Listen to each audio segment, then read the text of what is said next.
Tervist, lugupeetud, mul on hea meel, et teid siin nii palju on. Mina olen siis Aivar Jääski, kolonel reservis ja räägin teile siis infosõjast küberruumis. Küberruumiga te olete kindlasti kursis, aga ma ei räägi siin DDoS rünnakutest või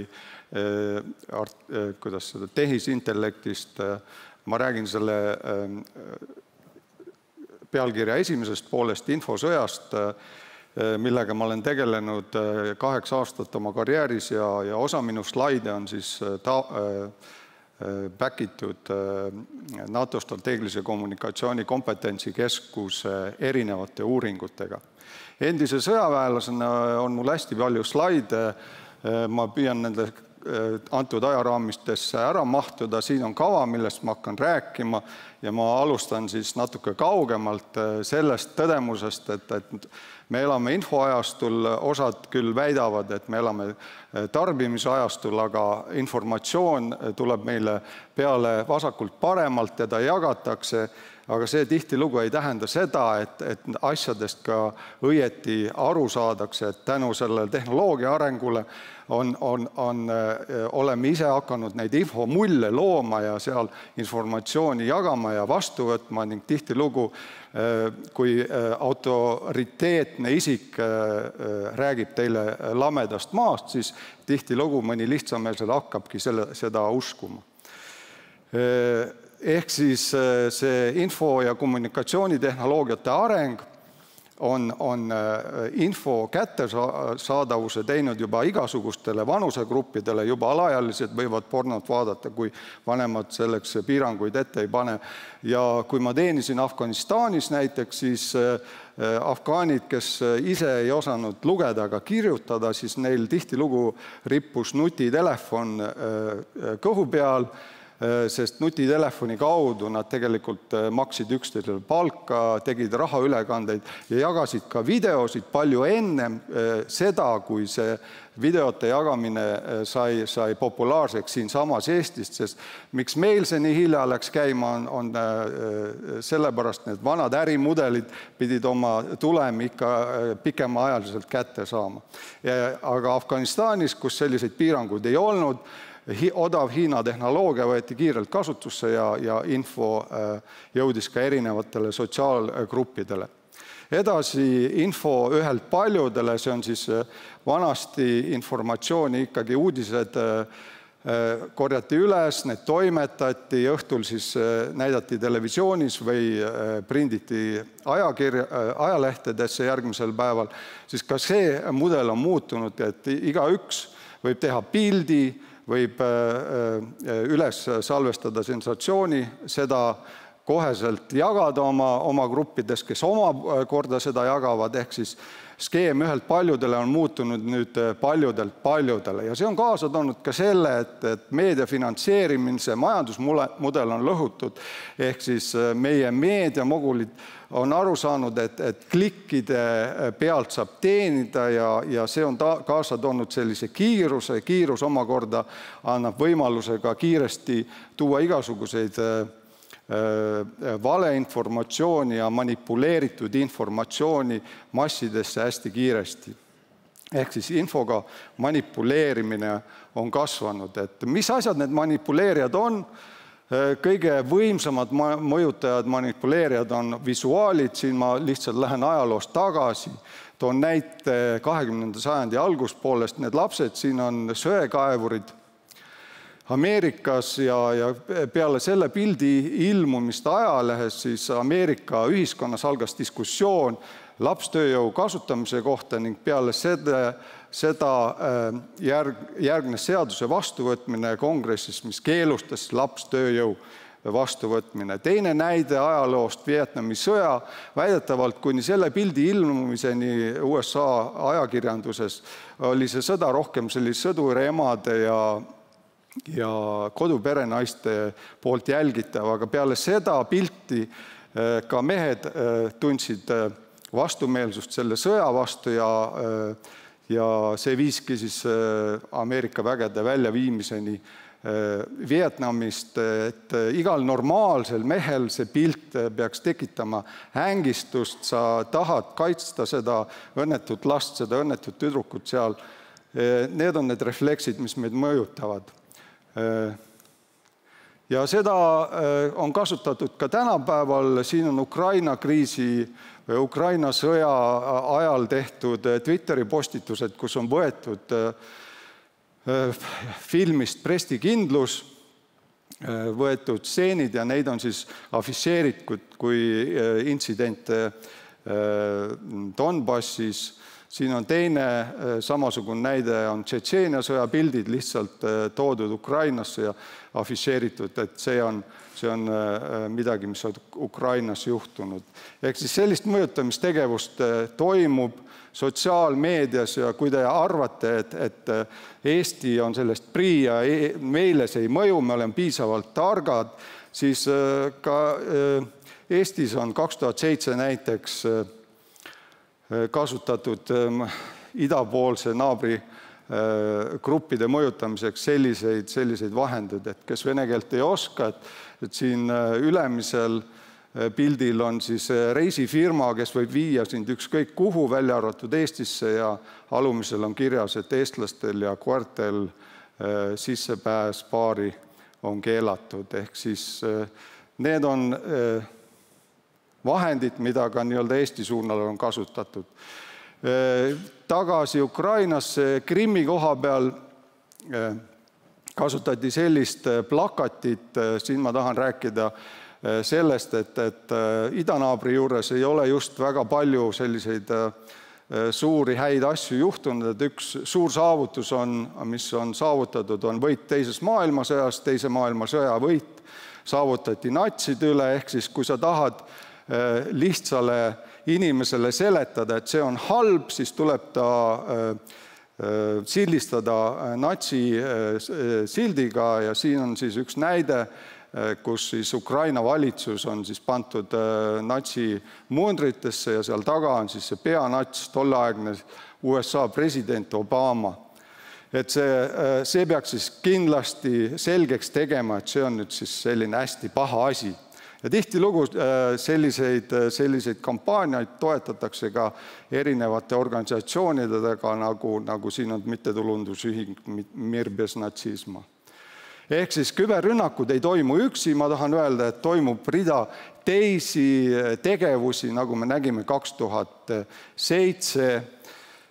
lisaks siis sellistele mässudele on ka elektrooniline sõda, mida teostatakse. Siin on lihtsalt 3 näidet, mis on toimunud, ehk siis telefonikõnedesse on sisse häkitud härra Paeti ja Euroopa Liidu välisministri Ashtoni kõne, mis siis salvestati ja YouTube'is avaldati. Teine on siin Victoria Nülandi telefonikõne, USA suursaadiku telefonikõne, kus ta siis mainis fuck you ja all on siis Leedu diplomaati telefonikõned. Ehk siis tehnilised võimekused nendesse kõnedesse häkkida, neid hiljem presenteerida on olemas ja neid kasutatakse. Siin on 2 minu lemmiknäide, et valeinfo levitamisest, ehk siis KGB-s kutsutakse seda reflektiivseks kontrolliks. Üks on edulugu, teine on siis läbikukkumine. See parempoolne on siis Rootsi kaitseministri kiri Rootsi relvatööstusele Bofortsile, kus ta siis palub Bofortsil mõelda, et kas oleks võimalik saada Ukrainasse suurtükke.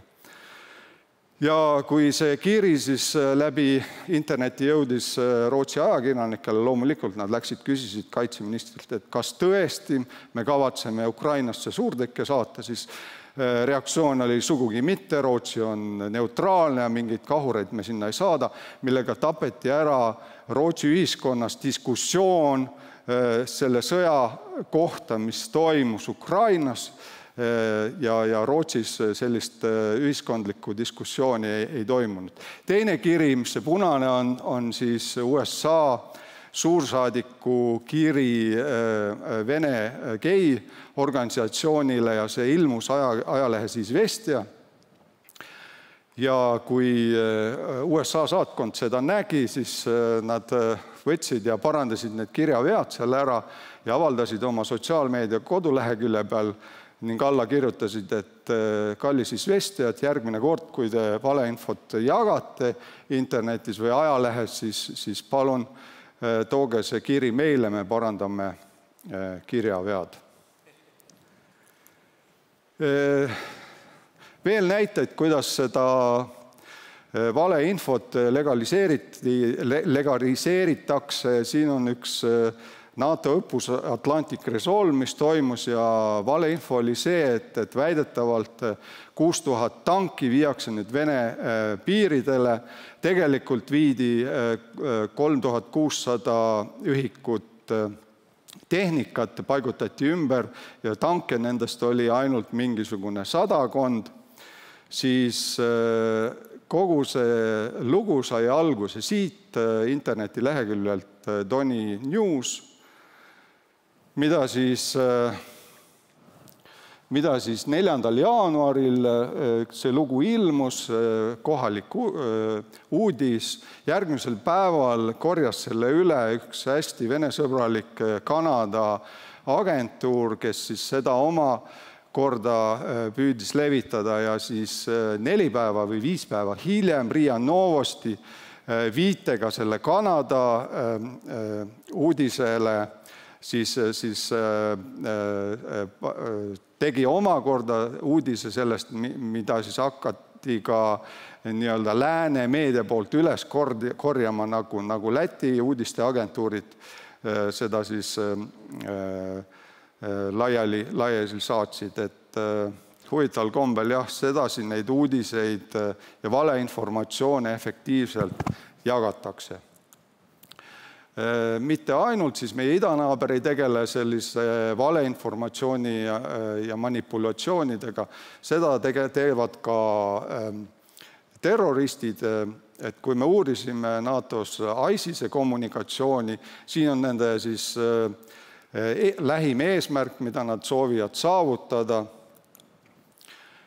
siis me avastasime, et see hirmu külvamine ei ole mitte ainuke asi, mida nad tahavad saavutada, vaid nad tegelevad ka täiesti normaalse sellise otsesuhtlemisega, nad otsivad omale toetust ja nad on väga aldid loomaks seda kõige efektiivsemat kommunikatsiooni, just otsesuhtlust ja nad on väga efektiivsed leidmaks kontakte just lääne ühiskonna noorte hulgas, kes mõnikord tunnevad ennast üksi jäetud, mõnikord tunnevad ennast eraldatuna, et nad ei ole selle grupi liiget, siis terroristid leiavad need üles ja kutsuvad enda juurde ja lubavad neile toetust, millega siis tegelikult, kui me vaatame neid terrorismivastaseid sõdu, siis viimastel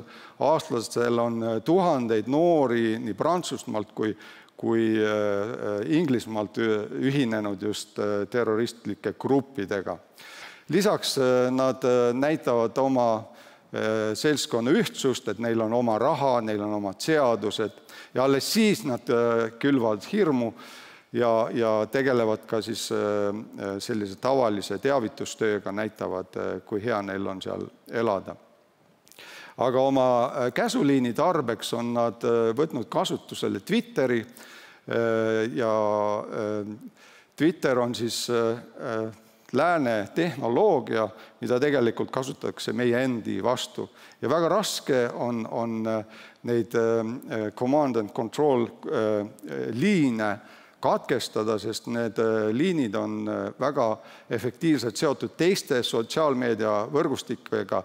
Et kui me nägime näiteks, et 8. juulil pandi siis üks selline võrgustik kinni, siis 20 päeva hiljem oli see taastatud veel tugevamalt, kui ta ennem oli varem. Et see on nüüd selle tõttu, et seal on need lingid annavad teada, siis kus kohal siis see kinni pandud võrgustiku esindaja, siis kus kohas ta avab oma uue konto. Nüüd hüppame siis trollide juurde Enne seda ma näitan teile ühte videot. It was early morning in a small town of Centerville in Louisiana, United States, when an emergency service operator received a call from an alarmed citizen. 911, what are you reporting? The woman complained that she had just received news of an explosion in a nearby chemical plant and ongoing efforts to evacuate the area. Almost instantly, the social media was flooded with eyewitness reports and pictures of the plant engulfed in flames. Soon, videos were posted too. Yeah, let's just get out of here, huh? Before long, a screenshot of a CNN webpage appeared confirming the disaster. Finally, videos surfaced of ISIS militants accepting responsibility for the attack. There was only one but.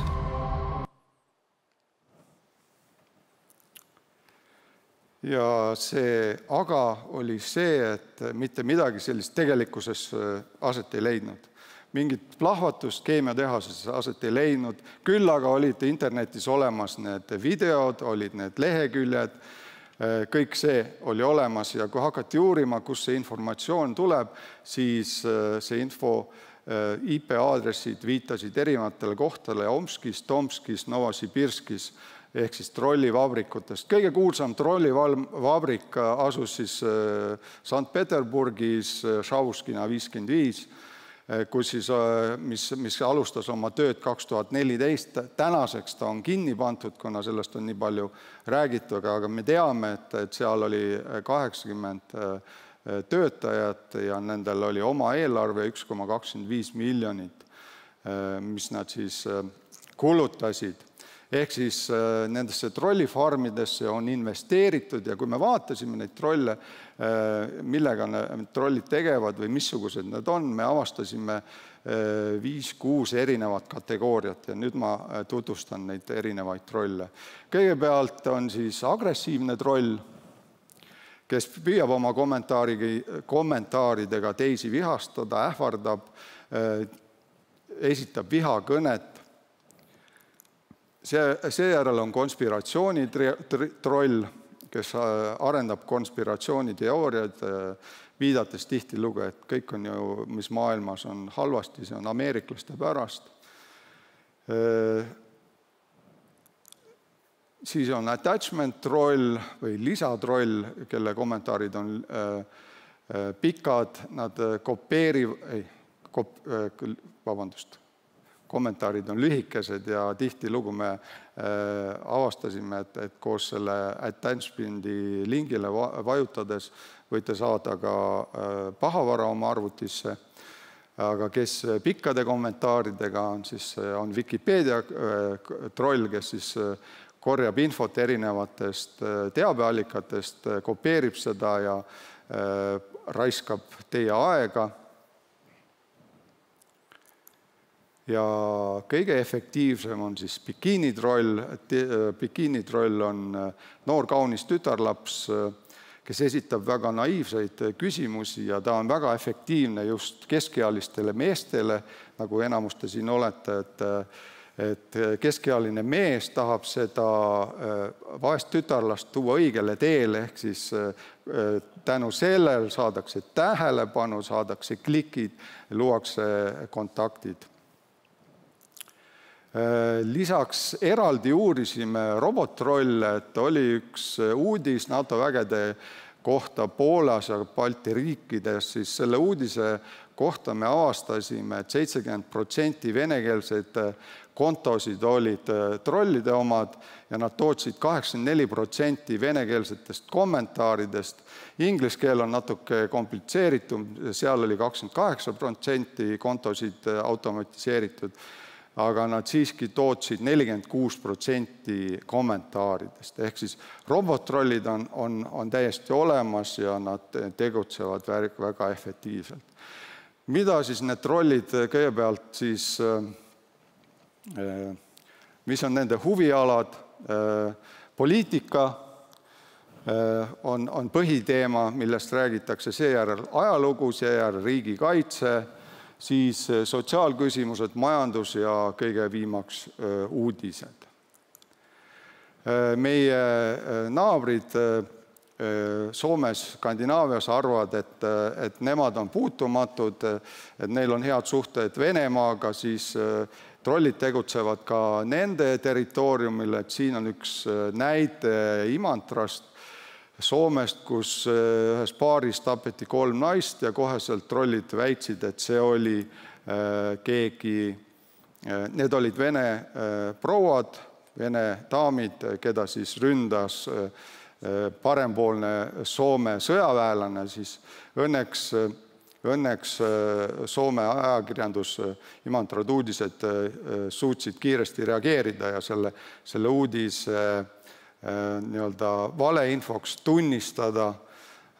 Ma kahtlen, kas meil Eestis suudetakse seda nii efektiivselt käsitleda, eriti kui tean, et näiteks Delfi nädalavahetuse toimetajad on keskkooli õpilased, siis meil on veel arenguruumi. Kes siis nende trollide vastu astuvad? Ukrainas on väga tugev liikumine StopFake.org, kes siis on näiteks tuvastanud kõik need Vene sõjaväelased, kes Donbassis käivad võitlemas. Need on nimeliselt väeosade kaupa tänu sellele organisatsioonile välja toodud.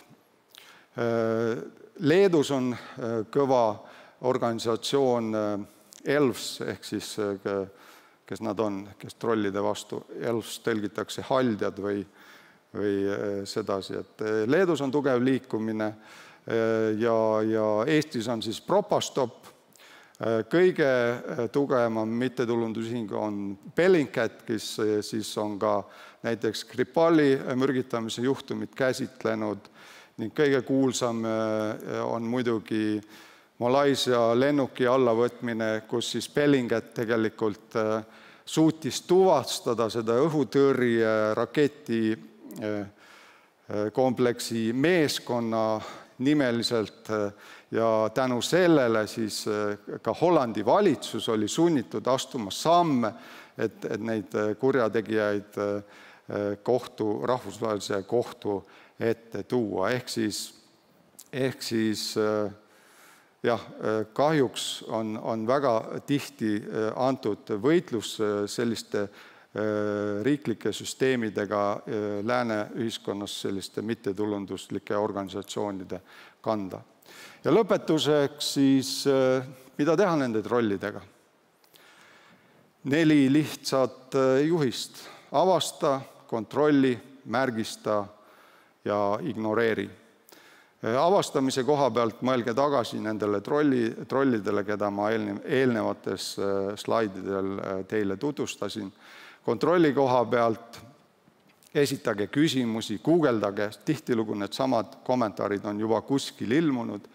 Seejärel märgistage, et tegemist on trolliga ja lõpuks lihtsalt ignoreerige, et neid klikke ei tuleks, et tähelepanu ei saadaks. See on lühidalt kõik, mis ma tahtsin teiega jagada. Aitäh kuulamast.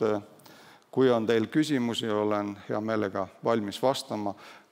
See, mis ma teile edasi andsin, ei ole isegi jäämäe tipp tegelikult. See mõjutustegevusest võiks rääkida kauem ja rohkem, aga selle 25 minuti jooksul suutsin ma siis teile selle edasi anda.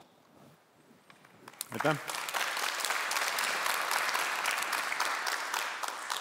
Ma praegu kuulaja küsimusi või vaataja küsimusi ei tuvastanud, aga ma küsin ise selle sama küsimuse, mis ma siin küsisin enne Kaitseministeeriumi ametniku käest, et kui me vaatame seda kõike, mis toimub, siis on selge, et nii kurjategijatel kui vaenulikel riikidel on tekkinud selge võimekus mõjutada seda, mis toimub meil siin või Poolas või Saksamaal või USAs. Kas me peaksime ennast riigina selle vastu kaitsma? Kas see on teema, kus me peaksime jalgadele ajama kaitseväe kuidagi nagu riiklikult vastama või me lihtsalt peamegi ütlema, et näete teie siin kodanikud, tuvastage, märkige, tehke oma parim? No ma isiklikult arvan, et loomulikult me peaksime riigina omama võimekust, et sellist mõjutustegevust tuvastada ja seda peatama.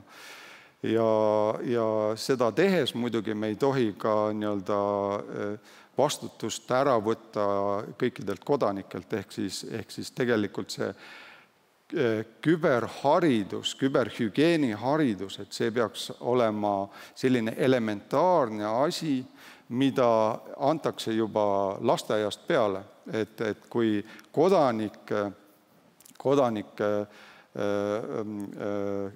kasvab, siis erinevatel eluetappidel seda küberhügieeni talle ikkagi tutvustatakse, et inimesed ei peaks seda ise avastama, et nad ei peaks oma neid kommunikatsioonimulle kiiresti üles ehitama ja seal keegi autoriteet ütleb, et maa on lame ja siis see vaene kodanik hakkabki seda uskuma, et see süsteem peab olema põimunud ja ta peab olema tekitatud, et kahjuks jah, Eesti Kaitseväge selle teemaga ei tegele, et nemad tegelevad mitte targa kaitseväe, vaid koleda kaitseväega, et sellest on kahju, et see temaatika, mis tegelikult kodanikkonda mõjutab, on jäetud just riigikaitsestruktuurides meil teisejärguliseks, aga samas